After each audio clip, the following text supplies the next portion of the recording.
Darwin एक naturalist थे और उन्होंने नेचर का अध्ययन किया।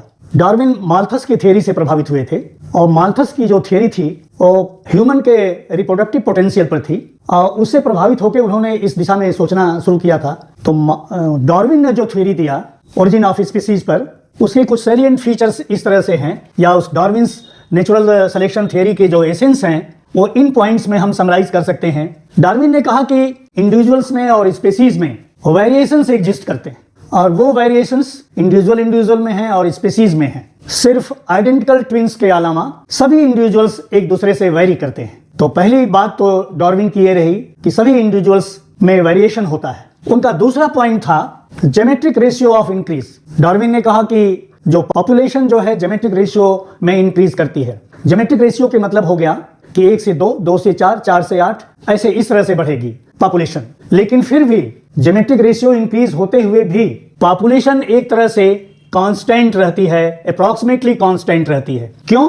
क्योंकि बहुत से इंडिविजुअल्स एलिमिनेट कर दिए जाते हैं एनिमीज के द्वारा, डिजीज के द्वारा, कंपटीशन के द्वारा। बहुत सारी चीजों के लिए कंपटीशन होगा पॉपुलेशन में, और क्लाइमेट के द्वारा, और बहुत सारे फैक्टर्स हो सकते हैं। आप समझिए कि एक की लेइंग होती है और उसको एक एडल्ट बनने में कितनी हर्डल्स हैं। जैसे एक जो है, एक को पहले ही हर्डल है कि उसको फर्टिलाइज होना है, वो फर्टिलाइज हुआ कि नहीं। यदि वो फर्टिलाइज हो गया तो अपना एम्ब्रियोनिक डेवलपमेंट कंप्लीट कर रहा है कि नहीं। एम्ब्रियोनिक डेवलपमेंट कंप्लीट कर रहा है तो वो एडल्ट बन रहा है कि नहीं, और वो एडल्ट बन जा रहा है तो तमाम सारे कॉम्पिटिशन्स हैं उनकी लाइफ में, उनमें रिप्रोडक्टिव पोटेंशियल है कि नहीं। अगर वो रिप्रोडक्टिव एडवांटेजियस पोजीशन में हैं तब तो वो अपने नंबर्स को इंक्रीज करेंगे। जो थर्ड पॉइंट है कि जब ज्योमेट्रिक रेशियो में नंबर्स इंक्रीज कर जाते हैं तब बहुत सारी चीजों के लिए उनके अंदर कंपटीशन होगा। हम लोगों की लाइफ में जिन बातों के लिए कॉम्पिटिशन्स हैं वही कॉम्पिटिशन्स उस पूरे पॉपुलेशन में इंडिविजुअल्स के रहेगी। तो माल्थस ने तो ह्यूमन पर अपनी थ्योरी दिया था, लेकिन डार्विन ने उसी को अप्लाई किया बहुत सारे ऑर्गेनिजम्स के ऊपर कि ऑर्गेनिजम्स में कैसे ये थ्योरी अप्लाई होती है। उसे उन्होंने अपने इन्फ्रेंसेस ड्रॉ किए, अपने रिजल्ट्स लिए। तो उन्होंने कहा कि स्ट्रगल होगी एग्जिस्टेंस के लिए, अपने सर्वाइवल के लिए वो स्ट्रगल करेंगे, और स्ट्रगल उन्हीं चीजों के लिए होगी। प्रॉपर शेल्टर चाहिए, एनिमी से बचना है, डिजीजेस से बचना है, फूड चाहिए, फूड की स्कैर्सिटी ना होने पाए, तो और क्लाइमेट से बचाना है। तो इन सारी चीजों के लिए उनके बीच में कंपटीशन होगा, और उस कंपटीशन में, उस स्ट्रगल में जिन इंडिविजुअल्स के पास अच्छे वेरिएशंस होंगे, अच्छे वेरिएशंस के मतलब जो उस पर्टिकुलर एनवायरनमेंट के लिए एडॉप्टेड होंगे, जो उसके या दूसरे नई जगह पर गए हैं और वहाँ के वातावरण के हिसाब से उनके अंदर वेरिएशंस, नए वेरिएशंस डेवलप कर गए हैं, तो जिन इंडिविजुअल्स के पास बेटर वेरिएशन होंगे वो सक्सेसफुल होंगे। तो जब वो सक्सेसफुल होंगे तब वो सर्वाइवल ऑफ द फिटेस्ट होंगे। वो स्ट्रगल में, लाइफ की स्ट्रगल में वो विन करेंगे और वो सर्वाइवल ऑफ द फिटेस्ट होंगे। और स्ट्रगल में विन करने के बाद नेचर उनको स्वतः सेलेक्ट कर लेगा by natural selection process, by natural selection mechanism.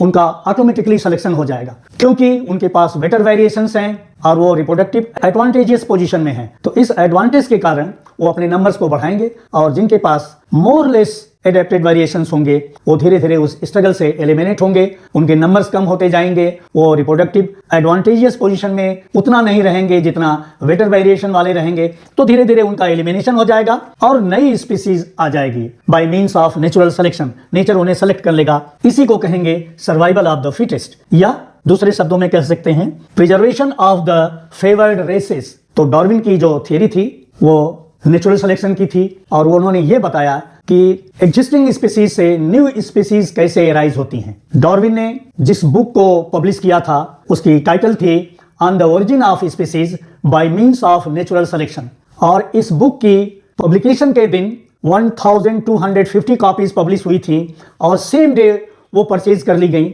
और उसका ह्यूमन के ऊपर इतना इंपैक्ट उसमें पड़ा था कि इसका इंपैक्ट नेक्स्ट टू बाइबल था।